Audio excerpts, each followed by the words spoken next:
그 수업을 듣고 집에 와서 생각을 해보니까 자기가 유튜브를 너무 많이 보고 있는 것 같다. 그래서 이제 본인이 유튜브를 지웠다라고 했는데 뭘 그렇게까지 하냐라고. 어머, 애가 뭐 너무 네. 바람직하게 잘 컸다. 생각하는 아이는 유튜브가 무섭지 않다.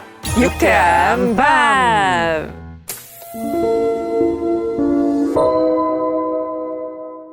여러 지상파 라디오와 유튜브 등에서 뉴스를 전하고 있고요. 또 언론재단의 미디어 교육사이기도 합니다. 정상근입니다. 반갑습니다. 네.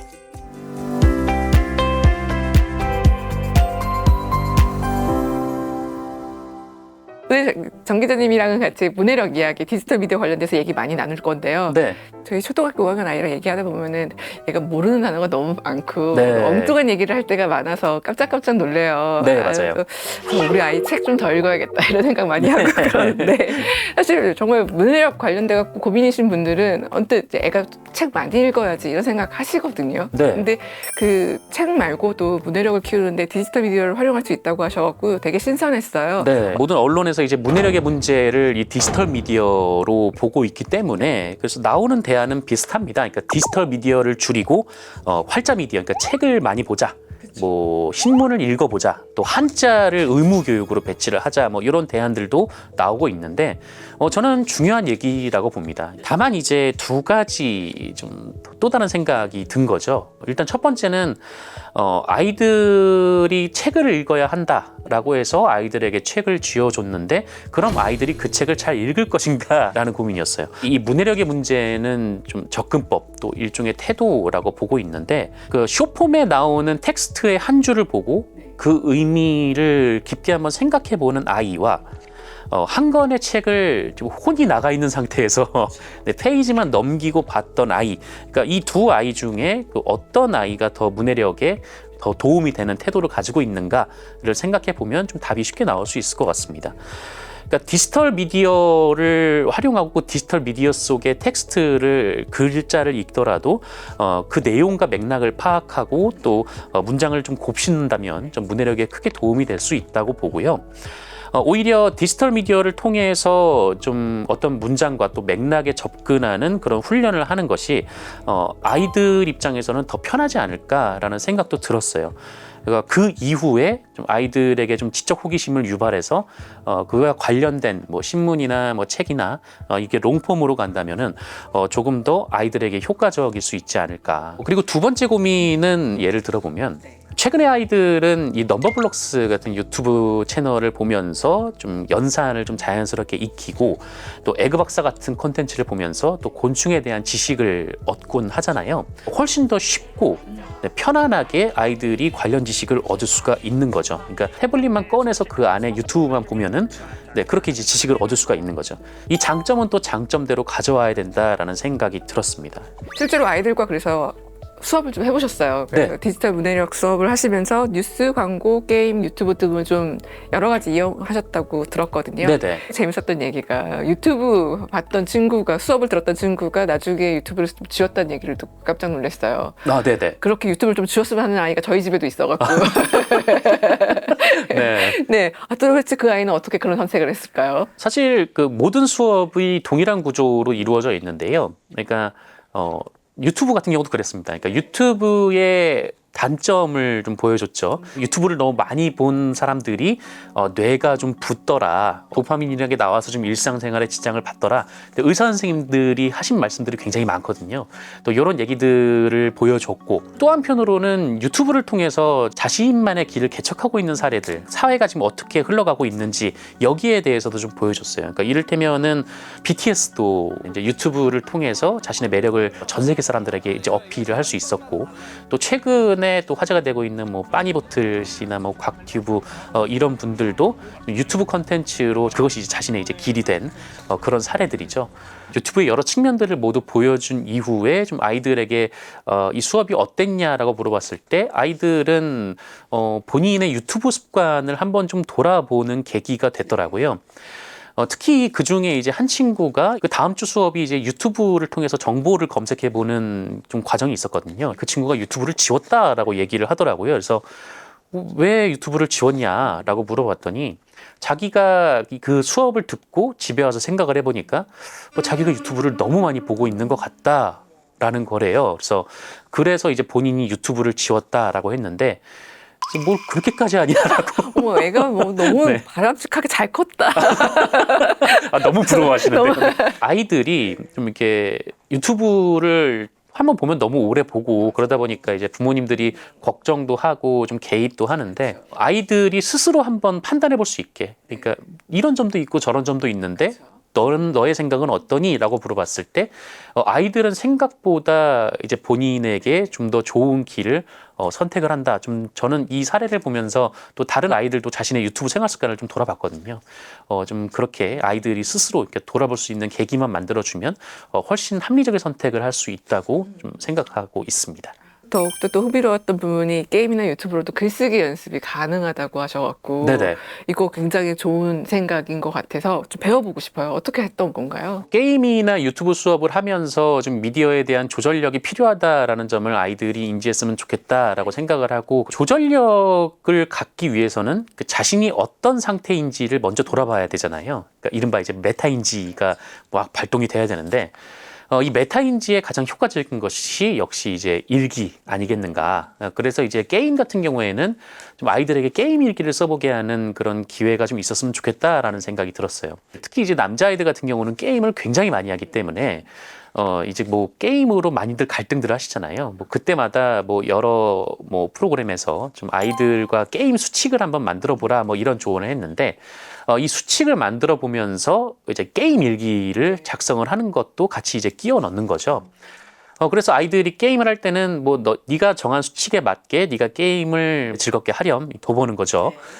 그러면 아마 제 생각에는 이게 100이면 100 수칙을 안 지킬 가능성이 매우 높습니다. 네, 이 게임을 하다 보면 또 너무 재밌고, 네, 이게 쉽게 그 시간에 맞춰서 끄기가 게임 끝이 안 나는데 시간 됐다고 끌 수는 없죠. 그럼요. 네, 그게 쉽지가 않죠. 네네. 이거 조절을 하기가. 근데 그때 이제 너는 네가 약속한 것도 왜 지키지 않아? 이렇게 막 화를 내고 막 으르렁 하고 있는 것보다는 네가 게임 수칙을 지키지 않았지만 요것만이라도 한번 지켜봐라 하고 게임 일기를 써보게 하는 거죠. 그럼 아이들이 이제 게임 일기를 쓰면서 내가 게임할 때 어떤 기분이었는지, 나는 게임을 하면서 왜 내가 정한 수칙도 지키지 못했는지를 한번 생각해 보게 하는 거죠. 이 초반에는 아이들이 좀 막막하고 좀 어떻게 써야 될지 잘 모를 수도 있으니까 좀 Q&A 형식으로 큐를 던지면은 뭐 게임하는 동안 어떤 기분이 들었니? 왜 그런 기분이 들었니? 뭐 정해진 시간을 왜 넘긴 것 같니? 앞으로 어떻게 했으면 좋겠니? 좀 이렇게 좀 질문을 던져가다 보면은 아이들이 또 거기에 맞춰서 자신의 생각을 정리하고, 그리고 유튜브도 마찬가지인데 아이들이 요새 뭐 쇼츠를 자주 보는데 엄마와 같이 아빠와 같이 고른 유튜브 컨텐츠를 같이 좀 보고 그 컨텐츠에 대해서 얘기를 나눠보거나, 혹은 이 컨텐츠의 좀 주제가 뭐였을까? 아니면 이 컨텐츠를 보고 네가 새롭게 안 사실은 뭐니? 혹시 모르는 단어가 있었니? 유튜브 일기를 한번 써보는 것도, 이렇게 컨텐츠를 고르면서 아이들과 같이 시청을 했을 때 아이들이 그것을 바탕으로 글을 쓸 수 있는 장점도 있지만, 또 하나 생각지도 못한 장점은 그렇게 영상을 검색해서 아이들과 봤을 때 이 영상이 알고리즘으로 잡힌다. 아이들의 유튜브 피드에 약간 좀 교육적인 내용이 들어갈 수도 있다.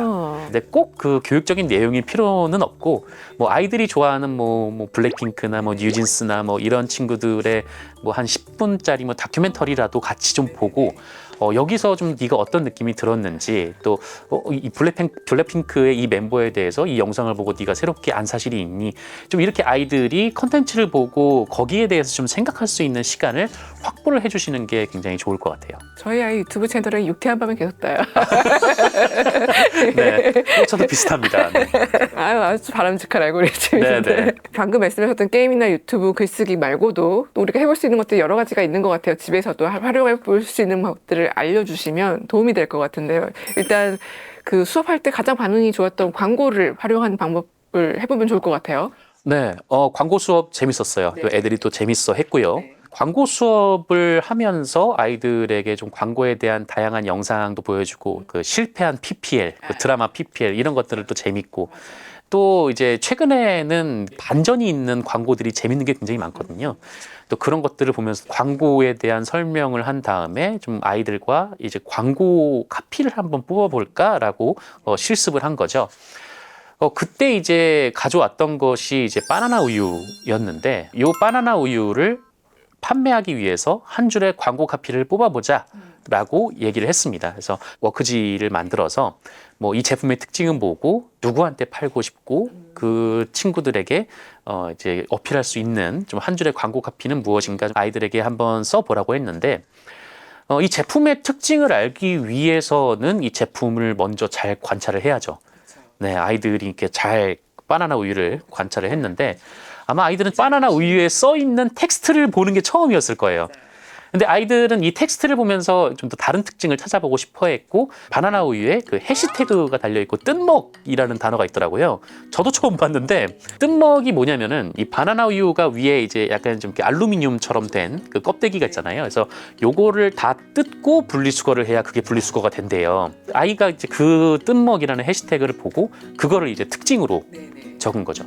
그거를 이제 특징으로 적다 보니까 나온 그 광고 카피는 지구까지 챙기는 맛있는 바나나 우유였어요. 네, 그러니까 굉장히 관찰력도 좋고 또 거기에서 뽑아낼 수 있는 특징을 보고 특징을 그 문장으로 만들어낸 거죠. 우리 아이한테도 한번 시켜보고 싶은 생각이 드네요. 네. 어떤 광고 카피를 만들어낼지 진짜 궁금하기도 한데요. 그러니까요. 당근에 올릴 만한 한 줄의 카피 이런 것들. 네, 같이 해보면 참 좋을 것 같습니다. 맞아요. 재밌을 것 같아요, 진짜로. 네. 그리고 이렇게 아이들이 광고 카피를 뽑은 다음에 그 최근에 유행하는 좀 생성형 AI에 넣어서 아이들이 만든 광고 카피를 이제 AI가 그림으로 구현을 한 거죠. 뭐 1초 만에 나오니까요. 이걸 아이들한테 보여주니까 또 굉장히 좋아했습니다. 신기했을 것 같아요, 아이들 신기하죠. 입장에서는. 네. 그러니까 AI가 뭐 앞으로 아이들이 살아가실 때 굉장히 또 중요한 또 화두가 될 텐데, 이런 좀 신기술에 대한 재밌는 접근, 좀 이런 것도 굉장히 좀 좋은 것 같아요. 네. 뉴스 얘기도 좀 해봐야 될 것 같아요. 아이들이 네. 사실 뉴스 관심이 별로 없는데 저희 아이 같은 경우는 그렇게 아이돌 뉴스를 열심히 보고 미니집 방시혁이 어떻게 싸우고 있는지에 대해서 서사를 저한테 다 얘기해주고 네. 그러더라고요. 근데 이 뉴스도 그렇게 미디어를 활용해서 공부를 하면 좀 도움이 되겠죠. 사실 이 뉴스는 좀 이게 문해력에 굉장히 좋은 교재라고 말씀을 드렸는데, 정제되어 있는 문장이고 또 문장 구조가 완결성을 가지고 있어요. 그래서 아이들이 앞으로 논서술을 해야 할 텐데 굉장히 좋은 참고 자료가 됩니다. 그리고 또 뉴스를 많이 보면은 그만큼 뭐 이제 지식들이 쌓이기 때문에 이 논서술은 아무래도 적절한 근거 자료를 제시하는 것이 굉장히 큰 도움이 되고, 이 적절한 근거 자료에 뉴스만큼 좋은 게 또 없으니까 아이들이 뉴스를 많이 읽는 게 좋죠. 근데 문제는 뉴스가 어렵다라는 데 있습니다. 그래서 처음에는 그러니까 아이들이 뉴스를 접할 때 이 뉴스의 내용 그 자체보다는 뉴스의 문장 구조에 먼저 접근하는 게 되게 좋을 것 같아요. 그러니까 이를테면은 그러니까 뉴스에는 좀 사실과 관련된 서술어가 있고 의견과 관련된 서술어가 있거든요. 그러니까 이를테면 뭐 누가 뭐뭐라고 말했다라고 얘기한 건 사실이고, 뭐뭐인 것으로 뭐 보인다, 추정된다, 뭐 알려졌다 이런 거는 이제 의견이라고 할 수도 있으니까. 아이와 뉴스를 놓고 좀 이제 그 의견이 들어간 문장의 서술어에 이제 형광펜으로 좀 그어가면서 같이 문장 구조를 익히는 거죠. 이 문장 구조가 익숙해지면은 그 뉴스의 형식이 눈에 들어오게 되고요. 그리고 이 뉴스 형식이 눈에 들어온 뒤에는 최근에 이제 최저임금 보도 사례처럼 의견이 들어간 서술어로 분위기가 극명하게 나뉘게 되거든요. 그러니까 똑같은 액수를 놓고 또 어떤 언론에서는 찔끔 올랐다.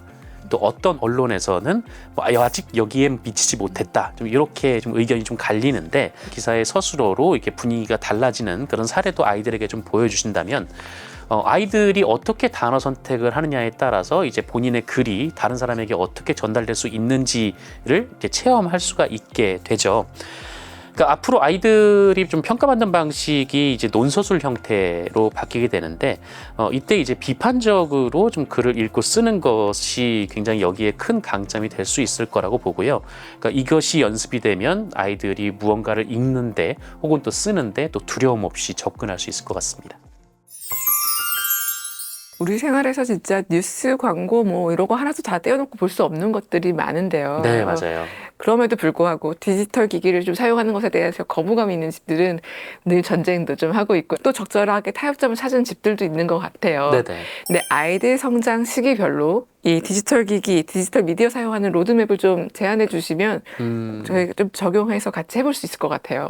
저는 이게 초등학교 저학년 친구들 같은 경우에는 조절에 대해서 배우는 시기라고 생각을 하고 있습니다. 그러니까 디지털 미디어에 좀 쉽게 빠질 수가 있기 때문에 좀 어느 정도 적절한 개입과 또 통제가 필요하다라고는 생각을 하는데 다만 이 디지털 미디어를 보는 것은 뭐 누구의 눈치를 봐야 되는 것이 아니라 나 스스로 조절을 해야 하는 것이구나라는 거를 좀 인식하는 게 필요한 것 같습니다. 초등학교 고학년 정도가 되면 아이들이 스스로 할 수 있는 것도 많고 그리고 결정적으로 아이들이 집에 잘 없기 때문에 네, 부모님이 일일이 그 컨텐츠를 통제하거나 그럴 수도 없는 상황이 되죠. 그래서 그때는 좀 아이들에게 이 미디어, 디지털 미디어의 특성들을 잘 알려주고 그러니까 어른의 개입 없어도 좀 스스로 이 디지털 미디어에 대해서 판단을 할 수 있는 시기라고 좀 봅니다. 그리고 이제 뭐 중학교, 고등학교 이렇게 가면은 뭐 얼굴을 더 보기가 힘들죠. 아이들은 또 아이들 나름대로의 스케줄이 있고 또 디지털 기기를 더 많이 이제 활용을 해야 되는 시기이기도 합니다. 이 디지털 미디어가 아이들의 학습 시간을 빼앗는다고는 하지만 이걸로 적절한 도움을 받는 친구들도 있거든요. 뭐 어떤 아이는 이른바 그러니까 AI에 어떤 수학 문제를 뽑아줘라고 해서 그 수학 문제를 받아서 풀어보는 아이도 있고 투부정사에 대한 뭐 예문을 몇 개 제시해줘라고 하면 그것을 뽑아줄 수도 있고 이렇게 잘 활용할 수도 있는 시기이거든요. 그래서 좀 아이들이 뭐 디지털 미디어를 활용해서 또 스트레스도 적절히 풀지만 또 이제 좀 새로운 기술과 또 미디어 플랫폼에 더 익숙해지고 이것을 충분히 활용할 수 있는 시기라고 봅니다. 저는 아이랑 이제 유튜브 보는 얘기를 많이 하는데 네. 어느 날 아이가 저한테 말도 안 되는 가짜 뉴스 같은 것들을 얘기를 해서 네네. 얘가 이 가짜 뉴스, 나쁜 뉴스를 구분할 줄 모르는데 앞으로 뉴스를 어떻게 보게 할까 싶어갖고 고민이 되더라고요. 아이들이랑 대화할 때 이런 게 좀 답답하셨던 분들은 그런 교육들 활용 많이 해보시면 좋을 것 같다는 좋습니다. 생각이 들었습니다. 네. 그런 면에서 리터러시는 또 한편으로는 아이들이 꼭 받아야 할 안전교육이기도 합니다. 또 실제로 좀 서구의 수많은 나라에서 지금 매우 중요한 가치를 이 교육에 부여를 하고 있고요. 우리나라에서도 뭐 2015년에 미디어 리터러시가 처음 등장해서 2022년에는 훨씬 더 중요한 가치로 올라선 그런 상황입니다. 또 한편으로는 문해력 교육이기도 하다라고 생각을 하고 있는데 디지털 콘텐츠든 뭐 전통 활자 매체든 중요한 것은 좀 읽고 생각하는 것이라고 생각을 하고 이 교육은 그 디지털 미디어를 활용해서 아이들에게 생각할 거리를 던져주고 또 맥락을 파악하게 하는 교육이죠. 게다가 또 앞으로 또 AI 시대 아니겠습니까? 이 AI 시대로 넘어가면 이 AI는 인간이 생각할 수 있는 시간을 빼앗는 그런 특징을 좀 가지고 있거든요. 그래서 앞으로 오히려 더 스스로 생각하고 또 고민하는 사람이 그렇지 않은 사람과 더 큰 좀 격차가 나지 않을까 그렇게 생각을 합니다. 오늘 마지막으로 저희 유쾌한 밤 독자님들에게 인사 부탁드릴게요. 이 교육안을 만들고 또 아이들과 대화를 하다 보니까 정말 아이들의 좀 이 수업에 임하는 진지함과 또 아이들이 생각해내는 것들이 정말 놀랍다라는 생각을 하게 됐어요. 그래서 더 많은 아이들 그리고 미디어로 고민하는 또 많은 학부모님들과 더 많은 얘기를 또 나눠보고 싶다라는 생각도 또 한편에서 듭니다. 여러분들도 이제 자녀들과 이 디지털 미디어로 좀 많은 갈등을 빚는 경우도 있을 텐데 이렇게 갈등을 빚는 것 자체가 디지털 미디어에 휘둘리는 거라고 생각을 하거든요. 휘둘리지 말고 이용하십시오 라는 말을 꼭 드리고 싶습니다.